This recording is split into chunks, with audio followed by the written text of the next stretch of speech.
This section is called, appropriately enough, park and ride. These words will deal with staying in one place or, conversely, moving along. There are a surprising number of words that fall into these two categories. Well, then let's get started, baby. Yeah, baby, yeah. First, from the park half of park and ride, we have inert. Inert means simply not moving or having no active components. Sounds like inertia. It's very similar. Inertia, for all you physics fans out there, is that property that says that things that are at rest tend to stay at rest. This is another one of those words that has a strict literal meaning, but which can be liberally applied metaphorically. It's great, for example, when you're fighting with your girlfriend to say the relationship is inert. You mean rather than saying we're not going anywhere? Exactly. Makes you sound dweeby to say inert, I think. You could say, hey, baby, we've gotten so phlegmatic. Can't you get an antibiotic for that? I think I see the connection you're making there between phlegm and phlegmatic, and while there is a relationship, it's not quite what you're thinking. What is it? Phlegmatic means sluggish, lacking movement, or unable to be excited. Acting like phlegm, you mean? Well, in a sense, yes. Laying around all goopy-like and not going anywhere. So you could say what this relationship needs is a good sneeze to clear out the phlegm. Yes, you could, and I think your point would be well made, not to mention well taken. I should hope so. So, phlegmatic can be used to describe virtually any situation in which things have stopped moving or have almost slowed to a halt. So how would that be different from languor? You mean that little city up in Maine? No, silly, not banger, languor. If phlegmatic means listless and unmoving, then how is that different from being in a state of languor, or, to use the adjectival form, to be languorous? I didn't even know that languor wasn't a city in Maine. How do you expect me to know the difference between phlegmatic and languorous? Good point. I'll handle it. Languorous also means just sitting around, not moving or in one place for a long time. But you'll find that it has a kind of dreamy connotation. Dreamy? Yes. If you're feeling languorous, it means that you're happy to be doing nothing. It's likely that you're by the pool with a drink in your hand and the warm sun on your face. And phlegmatic? Not dreamy. Phlegmatic, like the phlegm from which it stems, is no fun. It implies you're not moving because you're stuck or unable to get going. Languorous has a much nicer connotation. Do these words really mean that much to you? Why? I was just curious about how you were planning on making this next definition sound anything other than totally dull. Well, let's see. What's the word? It's in situ. That's Latin, is it not? Yes, yay. No, silly, not Pig Latin. Oh, hey. Itque. Okay, yay. In situ, whatever its literal translation, gets used today to mean still in its original position. Which is good because in situ is a lot easier to say than still in its original position. You hear it used a lot to describe medical situations. For example, if you've got a tumor, God forbid, but it hasn't spread yet, they call it in situ. Or if your girlfriend is sick but she's too fat to move, the doctor has to come treat her in situ at the house. Right. That wasn't dull. There. See how easy? Now I'll bet you'll never forget in situ. Okay then, fair enough. But what are you going to do about caryatid? Carry who? Caryatid. It's what you call one of those statues of a woman that works like a column to hold up a building. What? A caryatid is a supporting column on a building that is built in the shape of a woman. You know, so the top of her head is where the column meets the roof or ceiling. Uh-huh. Well, I sure can't see why caryatid would be in the park half of the group Park and Ride. I mean, she sure isn't going anywhere. Precisely. And it may interest you to know that caryatid comes from Greek and refers to the priestess of Caryae. Caryatid. You'll often see caryatids decorated. I think you just like saying that word. You like saying caryatid. Why, yes, I do, Archie. I like caryatid very much. I also believe that if I say it frequently, our listeners will be less likely to forget it. Well, I like cunctation. I'm sorry? I said I like cunctation. Now that's a word you can really sink your teeth into. Cunctation. You sure can sink your teeth into it, but what the heck does it mean? I've never even heard of that word before. It means delaying or procrastinating. If you put things off that need to be done, then you're guilty of cunctation. I don't know, Arch. I don't think that's a real word. Cunctation sounds like one of those words you make up as a child. No, it really exists. Look it up.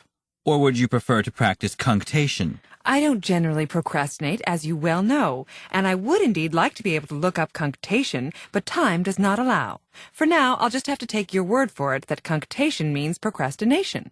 I don't want to get caught in a quagmire of definitions. Quagmire. That's a swamp or bog that gives way under your feet and traps you there. That's the literal definition, but you can also use quagmire to mean any predicament or sticky situation that's hard to get out of. For example, if you and your sister get into an argument about your grandmother's will, and you simply can't agree about who gets the collection of weird-smelling silk sheets, that too could be called a quagmire. That's one word for it, I guess. What's another? Creepy. That's an adjective that has nothing to do with it. What's another good word for quagmire? Snagmire. That's not a word. Yes, it is. Archie, snagmire is not a word. Well, maybe not, but it's my mnemonic device for quagmire, and I like it. You mean snagmire helps you remember the meaning of quagmire? That's right. Just like snuffle helps me remember coughle. Wait, what? I remember coughle by thinking snuffle. No, you don't. You're right. I remember coughle by using it. Well, help the rest of us here and fill us in on what it means. A coughle is a group of animals or people who are chained together in a line. Like a chain gang? That's right. The lone cowboy appeared on the horizon against an azure sky, a coughle of horses trailing behind him. I like coughle. It has real poetry to it. Like a murder of crows. Or a crash of rhinoceroses, or a smack of jellyfish, or an ostentation of peacocks. Right, only remember a coughle is a group bound together by a chain. Those others are just plain groups. There's a difference. Why, thanks for that, Veronica. I might have forgotten. It's been so long since we heard the definition, after all. I think we'd better review the park words from the group Park and Ride. I think you're right. I'll start. Inert. Unmoving, still, or in the case of chemicals, something with no active compounds. Phlegmatic. Sluggish, lacking energy, unable to be stimulated. Yucky. Languorous. Still, in a sleepy or dreamy way. In situ. In place or in its original position. Caryatid. A supporting column in the shape of a woman. Cunctation. Procrastination. Quagmire. A swamp or bog that's easy to get stuck in, or any predicament. Coughle. A group of people or animals chained together in a line. And those are the words from the first half of the group. The park words. And now, to pull it all together for us, it's time for Tully the Turtle. Hello there. I'm Tully the Turtle. Or is it Tortoise?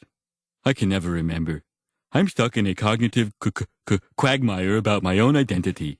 The same one in which I grew up, I think. Oh well, that's what I get for being so phlegmatic. I never get to the library to look up my family history. I know that both turtles and tortoises came from the same ancestor, but I never learned which. It makes me sad. I'm very sad most of the time. My doctor says it's because I never get out of the house. But I can't really help it. I mean, I was born in situ, as you can plainly see. How am I supposed to get out of the house when it's growing out of my back? Goodness knows I'd love to move into a bigger place. A big mansion with beautiful caryatids holding up the roof. That'd sure be nice. All those tall women. There I wouldn't fall prey to my own inertia. In a palace with lots of servants and helpers, no one would ever accuse me of cunctation. I'd get done all the things I always wanted to. And there'd still be time to lie languorously by the pond and bathe in the warm rays of the sun. But not on my back! No. So sad. But you know what makes me saddest of all? That I would have no use at all for the word coughle in my house. Since I naturally deplore bondage of any sort, I would refuse to keep any creatures, man or beast, chained up in a line. That was a bit of a stretch for coughle, don't you think? Never mind. Let's move along. Perhaps you should get us started on the ride half of the Park and Ride words. Terrific. Allow me to introduce you to my very favorite Joni Mitchell album. It's called Hejira. All the songs on Hejira revolve around the theme of travel, in particular, travel to a better place. So simply stated, hijira is a noun which means a journey or pilgrimage from a lousy place to a better one. Precisely. That's what a hejira is. Can I get mine with extra cucumber sauce? Now.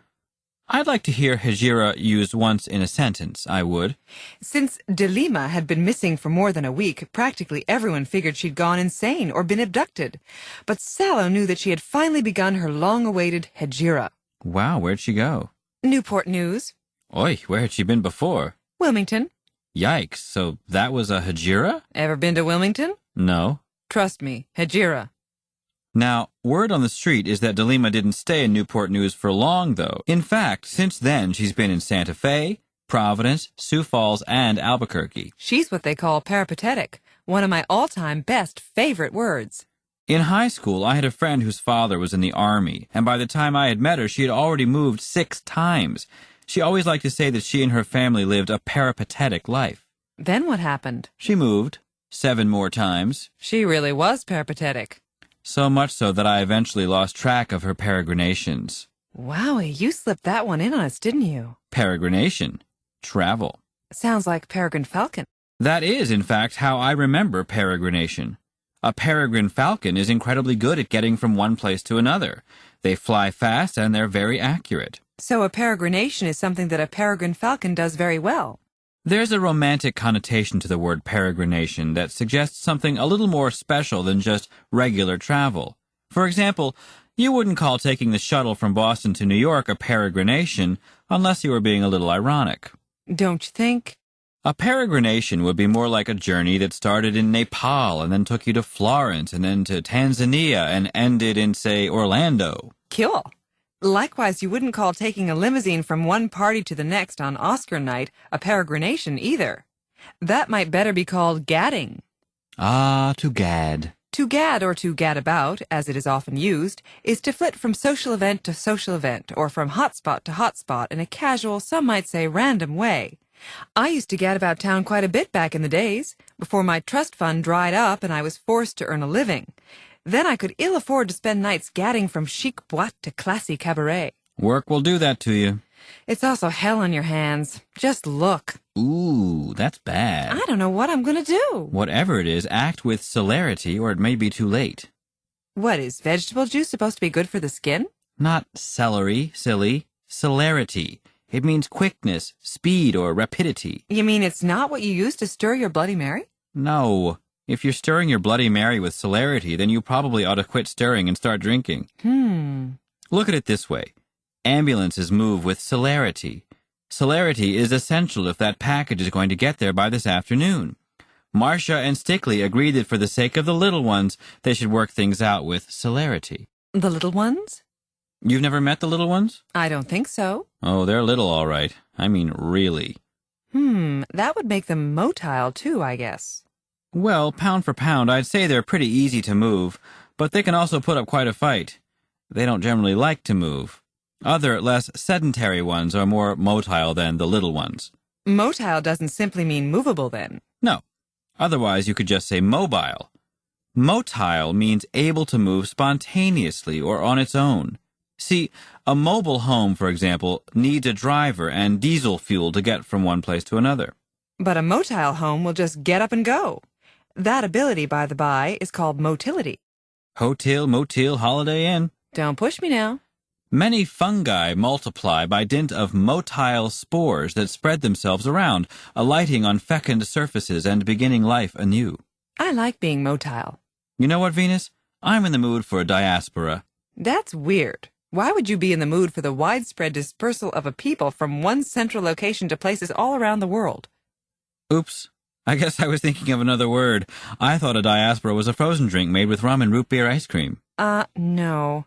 A diaspora is when a people of common origin gets spread all over the world. It originally referred to the Jews who left Israel and dispersed themselves all over Europe and Babylonia. But now it can be used to describe any group at all. Can it describe my gerbils who broke out of their habit trail and ran off to the 4 corners of the earth? Sure. That's a diaspora of sorts, although there were probably gerbils already living in all the places where yours might have ended up. So that means that it wasn't a true diaspora. Well, my guess is no, unless you consider your specific gerbils to be a discrete population on their own. And I do. Well, then I suppose we could call it a diaspora, or maybe they just wanted to go gallivanting around for a while. To gallivant is to run around playfully from place to place with the intention of having a good time. Yakov had a hard time finishing his assignments as he much preferred gallivanting with his friends to laboring over a hot computer. I understand. And you think maybe my gerbils were just casually gallivanting around together and that they had no intention of moving away? Well, it seems like a reasonable possibility anyway. Why would gerbils do such a thing? I don't know. For God's sake, I just know that they're gone and I'm alone. What'll I do? Get some new ones. Oh my God, how could you even suggest such a thing? As if one gerbil were the same as any other. Obviously, you've never lost anything as valuable as a gerbil, or you wouldn't even be able to think of such a thing. Right, whatever. Let's review the ride words from the group Park and Ride, okay? Archie? Okay? Mm-hmm. Oh boy. I'll start. Hegira. A journey or pilgrimage to a better place. Peripatetic. Unsettled, frequently moving. Peregrination. A country of falcons. Archie?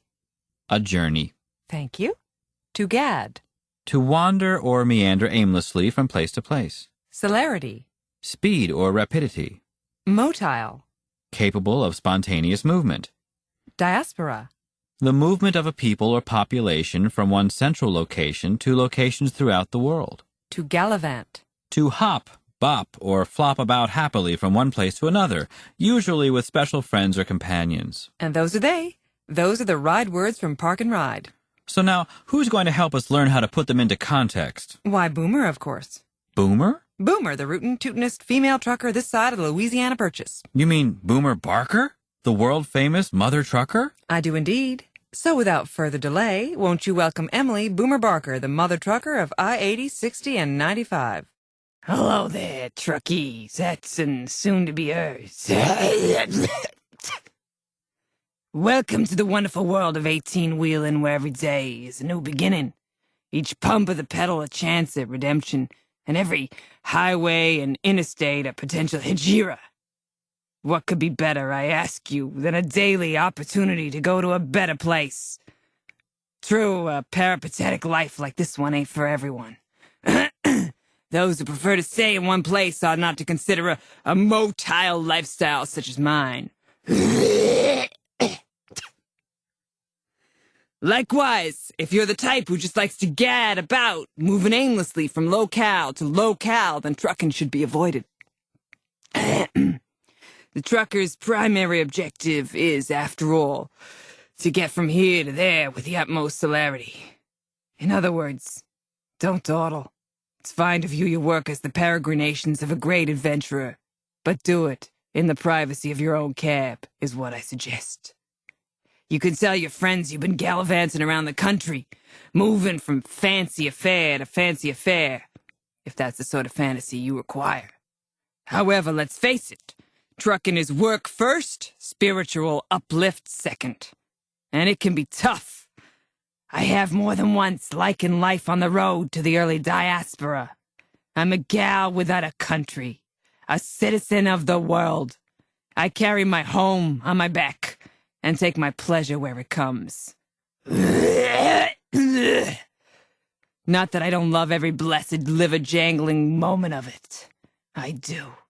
But I've earned my place among the giants in the field, and so must you. Oh, and be sure to get a real good radio. It's key. That would be Boomer, world-famous mother of all truckers. She's cool. Yes, she is, Archie. Yes, she is. But now it's time to finish up with the Park and Ride words with our famous final wrap-up. Indeed it is that time, Archie. Quickly now, you'll hear a melange of words from both groups in no particular order. Each word will be followed by that part of the speech in which it was used for context. Use that context to remember the meaning of the word. For good measure, of course, we'll round off each little review with a brief definition of that word. Then it's on to the next, and so on. We've not much time, so let's begin. Zoinks! And away! First up is inert. There I wouldn't fall prey to my own inertia. To be inert, or to exhibit inertia, is to be unmoving, still, or not active. Hegira. Where every day is a new beginning, each pump of the pedal a chance at redemption, and every highway and interstate a potential hegira. What could be better, I ask you, than a daily opportunity to get to a better place? Hegira means a journey to a better place or higher level. Phlegmatic. That's what I get for being so phlegmatic. I never go to the library to look up my family history. Phlegmatic means sluggish, slow to get started, hard to stimulate. Peripatetic. True, a peripatetic life like this one ain't for everyone. Those who prefer to stay in one place ought not to consider a motile lifestyle such as mine. Peripatetic means moving frequently, unsettled, without a permanent home. Languorous. And there'd still be time to lie languorously by the pond and bathe in the warm rays of the sun. Languorous is still or unmoving in a dreamy, sleepy, or unhurried manner. Peregrination. It's fine to view your work as the peregrinations of a great adventurer, but to do it in the privacy of your own cab is what I suggest. A peregrination is a journey. In situ. But I can't really help it. I was born in situ, as you can plainly see. How am I supposed to get out of the house when it's growing out of my back? In situ means in place or original position. To gad. Likewise, if you're the type who just likes to gad about, moving aimlessly from locale to locale, then trucking should be avoided. To gad is to wander or meander from place to place. Caryatid. A big mansion with beautiful caryatids holding up the roof. That'd sure be nice. All those tall women. A caryatid is a supporting column in the shape of a woman. Celerity. The trucker's primary objective is, after all, to get from here to there with the utmost celerity. Celerity is speed, dispatch, or rapidity.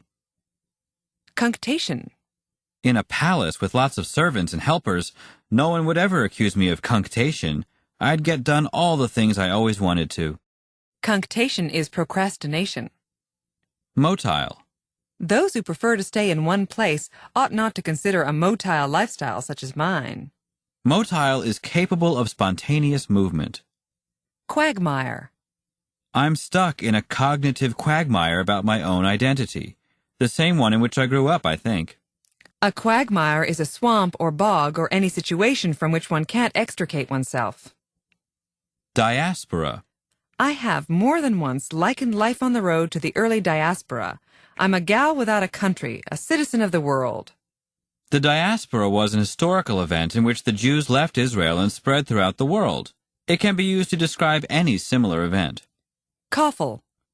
I would have no use at all for the word coffle in my house. Since I naturally deplore bondage of any sort, I would refuse to keep any creatures, man or beast, chained up in a line. A coffle is a group chained together in a line. To gallivant. You can tell your friends you've been gallivanting around the country, moving from fancy affair to fancy affair if that's the sort of fantasy you require. To gallivant is to run about from place to place with special friends looking for fun and good times. I could use a little gallivanting, truth be told. Well, let's do it. You said it meant with special friends, though. Veronica! Just yanking your doohickey, Archibald.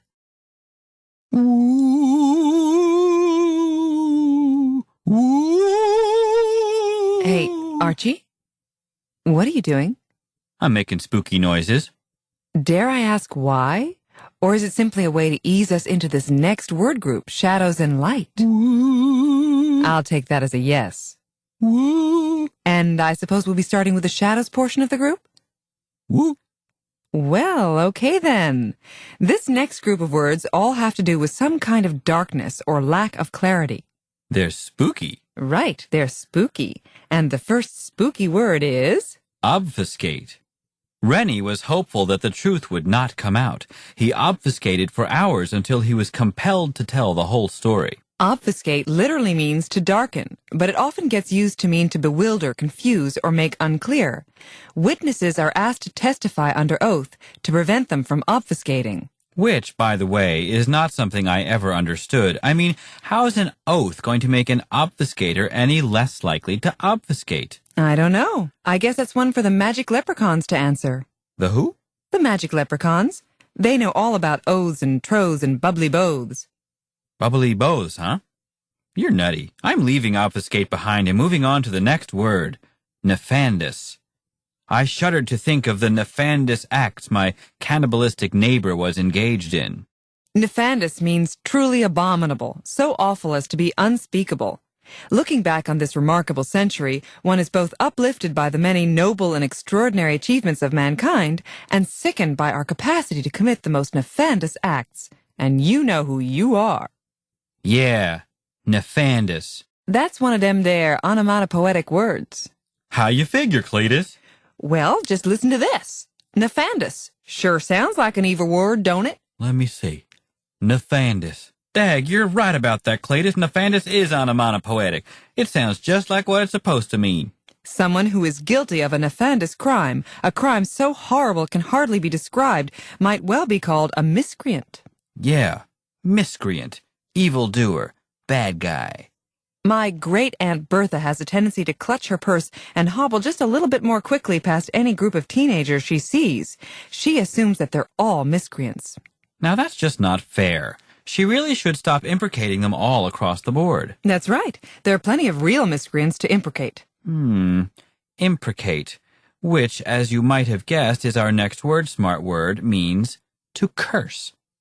Great-aunt Bertha makes the mistake of imprecating or cursing every group of teenagers she sees based solely on their age, not on their individual merits. The majority of them, I'm sure, are not actual miscreants.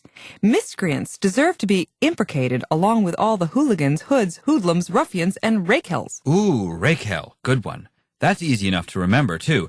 In fact, the word rakehell derives from the notion that a person is so evil that you'd have to literally rake hell in order to find him or her.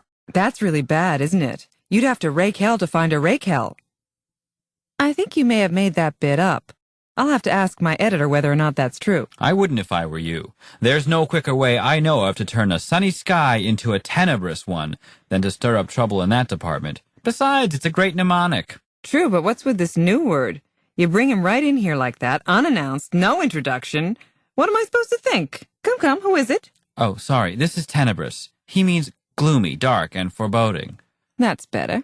Hello, Tenebrous. It's nice to meet you finally. Archie, would you please get our guest here a little something to eat, perhaps a slice of kugel, and then use them in a proper sentence? Okay, here's your kugel. Let me see. The tenebrous clouds moving in from the east signal the coming of a particularly strong storm system. Tenebrous. Very good. That's better. That's how we learn vocabulary in this house. Tenebrous, dark and gloomy. Good. Okay, now you two go and play outside while I look after another shadow word from the group Shadows and Light. It doesn't look the least bit tenebrous out there right now. Okay, can I make a suggestion before Tenebrous and I leave? For the next word? Why, certainly, Archie. Which word would you like to hear? Inscrutable, please. Oh, very good. Inscrutable is high up on my list of best favorite words. How to begin? Well, let's just start with a basic definition. Inscrutable means hard to understand, yielding little information, mysterious. The Sphinx, for all her power, grandeur, and beauty, is completely inscrutable. No one knows just what the heck she's thinking. Same with the Mona Lisa, a famously inscrutable portrait. Look at her. Is she smiling? Is she frowning? Is she really a woman? Who is she? I can't tell. She's inscrutable. She's just a sad and lonely, lovely work of art. What more do you need to know? I don't need to. It's just that her inscrutability is so fascinating to me. The less she reveals, the more I feel I must know. Well, get a load of you acting like a man. I also feel like we're close to finishing the shadows portion of this group. We are but one final bon mot away from covering them all. May I have the honor? Hit it. Then I give you Thonic, spelled, and I kid you not, CHTHONIC. Sounds more like what a Dudley Moore character likes with his gin. Well, the first C is silent. And not to mention the first H. Whatever. Thonic means having to do with the underworld, like where all the demons and gods and people who live after death hang out. The underworld. Thonic. Henrietta was so obsessed with all things chthonic that she wore nothing but black, hung heavy drapes on her windows, and performed strange rituals to summon the denizens of Hades to the floor of her bedroom. Goth chicks of the world unite.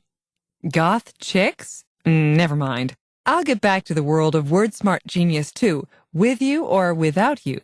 And do a review. Lots of oohs in that sentence. Can we just start? Okay, I'll start. Obfuscate. To make unclear, to bewilder or confuse. Nefandous. Something so horrible it cannot be spoken of. Miscreant. A bad guy, evildoer, general skunk. To imprecate. To curse. Rakehell. A really evil person. Tenebrous. Dark and gloomy, even a little spooky. Inscrutable. Hard to understand, unyielding of information or mysterious. Thonic. Having to do with the underworld. Well, that would be just about all of them for the shadow section. I think it's that time again, time to meet the master. Time to hear the vocab as it comes to life in the mouth of some super genius with the context to make it all sing. Where do you come up with that stuff? Just introduce the judge. Oh, sorry. Ladies, gents, please give a warm welcome to Justice Penelope Morgan Philo-Fallowstein for the 27th Circuit Court of Upper Inner Outer Monmouth County. Oi, hello. Oh, what a day on the bench. My buns are killing me. If I have to listen to one more lying, cheating, obfuscating son of a you-know-what sit in my courtroom and mock my legal system, I'm going to need more than your average day in the shop to unwind. Oh, the nefandous deeds these miscreants indulge in. Oh, God, I can't even talk about it. It gets me so mad. Where's my compact? Oh, there. These clouds are getting so tenebrous, I'm going to need a flashlight in a minute if I'm going to find anything. Oh, boy. Anyway, let me tell you about this last Raquel the bailiff dragged in for me today. He's from somewhere I can't remember where, but his ex-wife is suing him for imprecating her following the divorce. So I says to them, if you still wanted to have sex, why'd you break up? To which his attorney, that schmuck, who suddenly stops being so totally inscrutable, responds by dispensing information for free at this point. He says the guy didn't impregnate his client, he imprecated her, damning her to Haiti or some such donic place, to which I respond, I wasn't aware that the law forbade cursing people to hell. He says it's not strictly speaking. Only problem is, it worked. Seems this lady's just barely managed to get back from there, and now she's suing for the price of a dye job for a badly burned hairdo. I say hair don't, but either way, the gal's got a point. That's my kind of justice. Lone justice, it would seem. No justice, no pizza. Archie? Would you believe no justice, no peas? Arch. Oh, all right, no justice, no schmustis. Better. Now let's turn the beat around here and look at the other side of the mountain. That's right, it's time for the light half of Shadows and Light.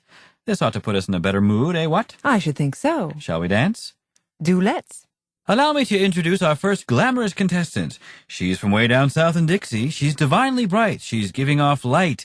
Ladies and gentlemen, she's scintillating. Isn't she lovely? Oh, yes, Archie. Just look how scintillating. Notice how the light seems to shine almost from within. And just look at how brilliant. My, this is a display the likes of which we haven't seen in quite some time, isn't it? Indeed, Veronica. But that's the thing about scintillating. Time just does not seem to dim her lustrous beauty. Even when she gets applied unfairly or incorrectly, as she so often is when people are describing mood swings, napkins, or late Barbra Streisand films. That's right, Archie. It's important to remember, even as she leaves the stage, that scintillating literally means to give off sparks. So be certain to use her only when you mean that something or someone is so wonderful or compelling that they appear to be doing just that. Good point, Veronica, and allow me to say that you are positively scintillating yourself tonight. You're just giving off sparks. Why, thank you, Archie. No need to thank me. It's very simply the truth. Now, let's take a look at our next bright-eyed contestant, Diadem. Oh, now here's an unfairly underrated beauty. Just look at her, will you? She's not quite as statuesque as some of our competitors, but my, who else can claim to mean a sparkling crown or tiara? Wow, I'd hate to be around should she win tonight. Can you just imagine the sight of Diadem actually wearing a diadem? A crown with a crown would be almost more than I think these judges are willing to see. You could be right, Archie, because remember, as popular as Diadem is, and let's face it, every contestant wants to be wearing one, she's never actually won this contest. That's right, Veronica. Over thousands of years, Diadem has never worn her namesake. Never. Not once. It almost seems unfair, doesn't it? She certainly would look resplendent, though. Let's hear it for Diadem, the sparkling crown, ladies and gentlemen. Speaking of resplendent, I have here a message from the organizers saying that Resplendent is unable to compete tonight. Apparently, although she means dazzling, gorgeous, and beautiful, In other words, everything we love. she has sprained her ankle on a broken heel and will have to drop out of the entire competition. Wow, that's big, Veronica. No Resplendent in competition here. Amazing, Archie. That's really going to change things here tonight. Just imagine. No, you look resplendent in that new gown. No, Jacqueline was resplendent in pearls, fur, and an enormous flowing cape. No, she looked twice as resplendent last year in a better dress and with a better bag. It hardly seems possible that we could go on without her, but ladies and gentlemen, we have no resplendent in competition here tonight. You better believe the girls are quietly cheering backstage, especially Lucent, who has lost the coveted diadem no less than 3 times in the last 5 years to none other than Resplendent. Truly, Veronica, no one stands to gain more here tonight than does Lucent. Meaning bright, brilliant, glowing, and incandescent, Lucent has been playing the underdog here for years. But with the forfeiture of Resplendent, this just might be her big night. Remember, Archie, when we first saw Lucent some 500 years ago? She was in that sentence, "The moon is so lucent this evening that I don't need a light by which to read." That's right, Veronica. Lucent seemed so simple and beautiful at that time. Who could have imagined just how luminous she'd grow up to be? Now she's an honest-to-God world-class competitor, right up there with the brightest names. And just look at her, will you? The long lines of the L, the curl of the C. You're right about that, Veronica. Lucent has a terrific set of consonants, but frankly, I'd like to know if I can buy a vowel. Oh, you. Well, there she goes, bright, glowing, brilliant Lucent.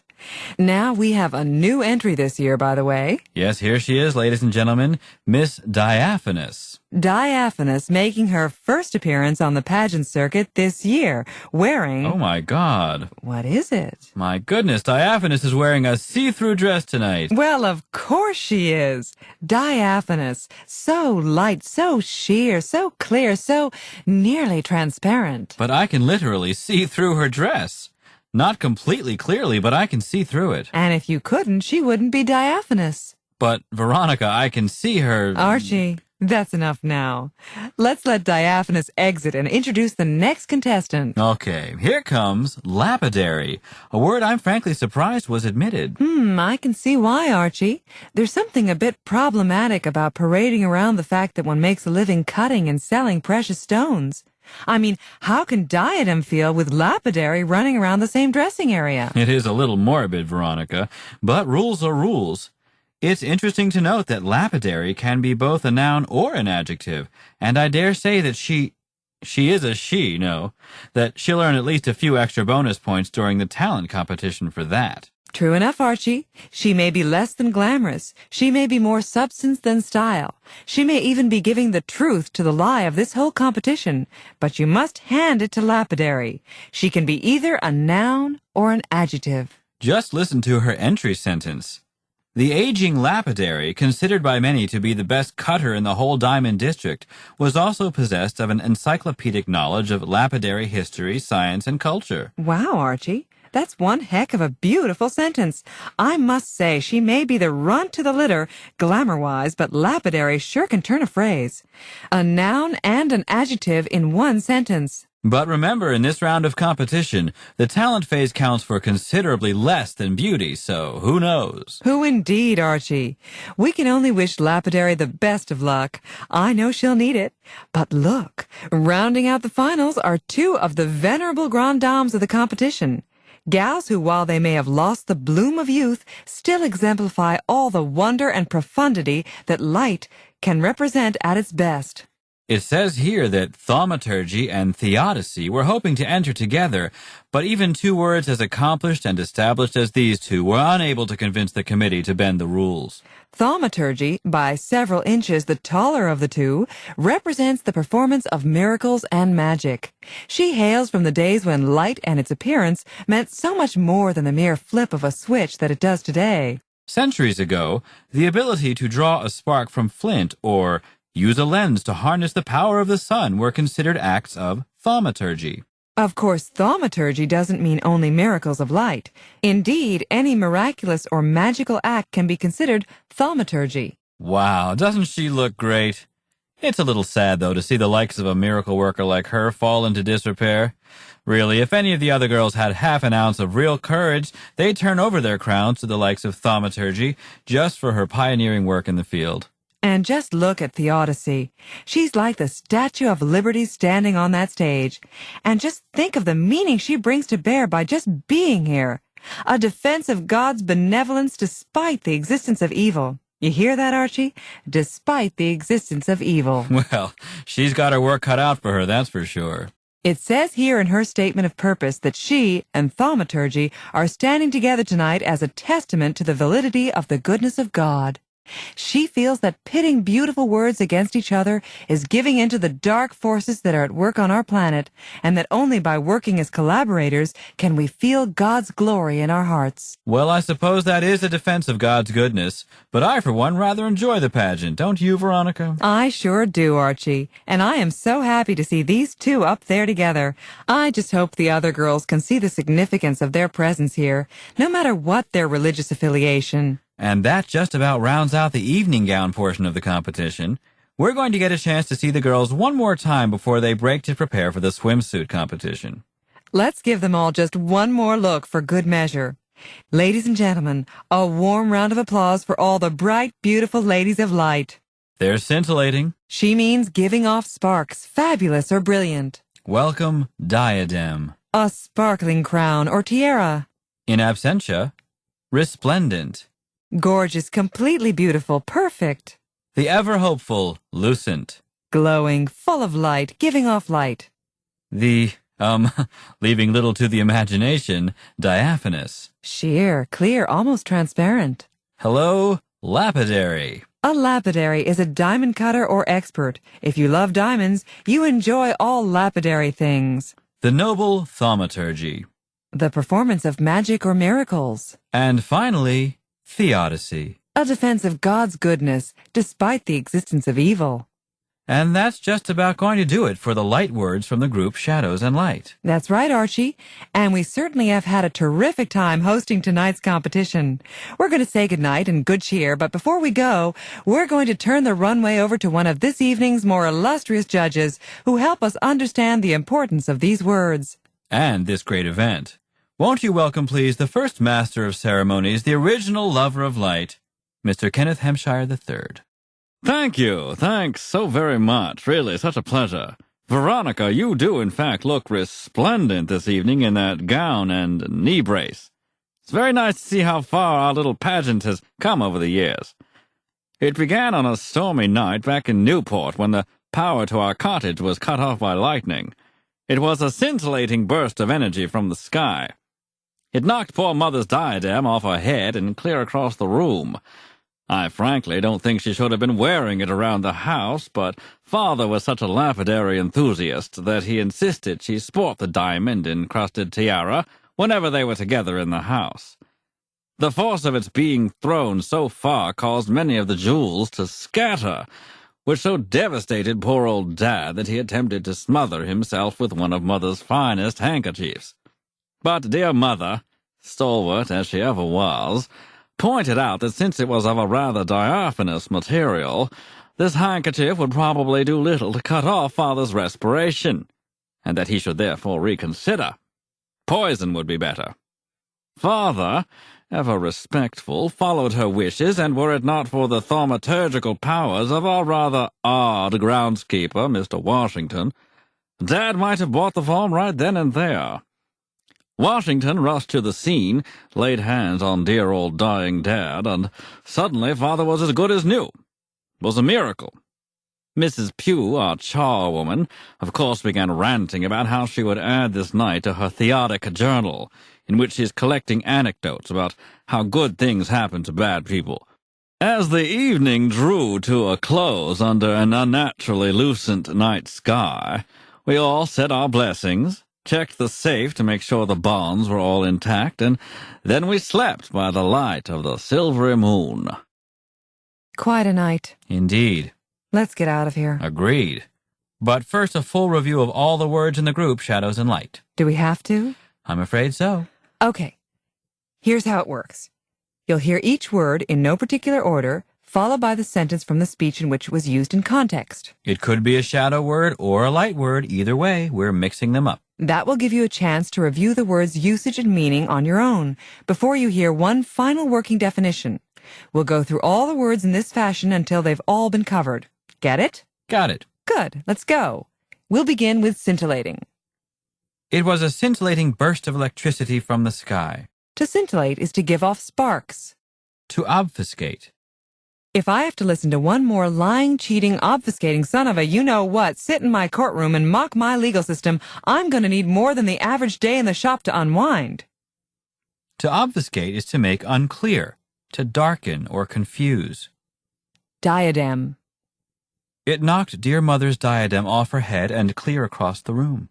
A diadem is a sparkling crown or tiara. Nefandous. The nefandous deeds these miscreants indulge in. Oh, I can't even talk about it. It gets me so mad. Nefandous is so horribly evil that it can't be talked about. Resplendent. Veronica, you do in fact look resplendent this evening in that gown and knee brace. Resplendent is radiant, gleaming, gleamingly beautiful. Miscreant. The nefandous deeds these miscreants indulge in. Oh, I can't even talk about it. It gets me so mad. A miscreant is an evildoer. Lucent. As the evening drew to a close under an unnaturally lucent night sky, we all said our blessings, checked the safe to make sure the bonds were intact, and then we slept by the light of the silvery moon. Lucent is glowing or shining with light. Imprecate. He says the guy didn't impregnate his client. He imprecated her, damning her to Haiti or some such chthonic place. To imprecate is to curse or to damn someone. Diaphanous. But dear mother, stalwart as she ever was, pointed out that since it was of a rather diaphanous material, this handkerchief would probably do little to cut off father's respiration, and that he should therefore reconsider. Diaphanous, sheer or almost transparent. Raquel. Anyway, let me tell you about this last Raquel the bailiff dragged in for me today. A Raquel is a person so evil, one would have to rake hell to find them. Lapidary. I frankly don't think she should have been wearing it around the house, but father was such a lapidary enthusiast, he insisted that she sport the diamond-encrusted tiara whenever they were together in the house. A lapidary is a jewel cutter. As an adjective, it means having to do with precious stones. Tenebrous. These clouds are getting so tenebrous, I'm going to need a flashlight in a minute if I'm going to find anything. Tenebrous is dark, gloomy, cast in shadow. Thaumaturgy. Were it not for the thaumaturgical powers of our rather odd groundskeeper, Mr. Washington, Dad might have bought the farm right then and there. It was a miracle. Thaumaturgy is the performing of miracles. Inscrutable. To which her attorney, that schmuck, who suddenly stops being so totally inscrutable, responds by dispensing information for free at this point. Inscrutable means mysterious, hard to understand, unyielding of information. Theodicy. Mrs. Pugh, our charwoman, of course began ranting about how she would add this night to her theodic journal, in which she's collecting anecdotes about how good things happen to bad people. Theodicy is the defense of the benevolence of God despite the presence of Celine Dion. Chthonic. He says the guy didn't impregnate his client, he imprecated her, damning her to Haiti or some such chthonic place. Chthonic means having to do with the underworld. And that is the end of Shadows and Light. Use the words